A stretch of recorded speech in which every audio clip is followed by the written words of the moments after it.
তোমরাও কি মাত্র 1000 টাকায় সুন্দর একটা ট্রিপ প্ল্যান করতে চাইছো, তাও আবার থাকা খাওয়া ইনক্লুডেড? তাহলে দেরি না করে ঝটপট চলে আসো সমুদ্র সৈকত রিসোর্টে।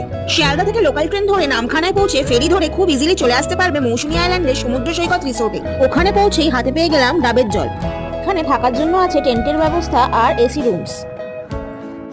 লাঞ্চে ছিল ভাত, আলু ভাজা, ডাল, ফুলকপির তরকারি, চিংড়ি মাছ, চিকেন, চাটনি আর পাঁপড়। কি সুন্দর অ্যাম্বিয়েন্স, তাই না? সমুদ্র দেখতে দেখতে যে লাঞ্চ করতে পারবো, তাও আবার মাত্র 1000 টাকায়, এ একদম অবিশ্বাস্য, কিন্তু এটাই সত্যি। লাঞ্চের পরে সময়টা কিন্তু কেটে যাবে সানসেট দেখতে দেখতে। সন্ধে নামার সাথে সাথে এই রিসোর্টটা কিন্তু সেজে ওঠে একদম নতুন সাজে। চা আর পকোড়া তো আছেই, আবার চাইলে বনফায়ার আর বারবিকিউ এর ব্যবস্থাও করা যাবে। ডিনারে ছিল ভাত, আলু মাখা, আলু ভাজা, ফুলকপির তরকারি, ডাল আর মাটন।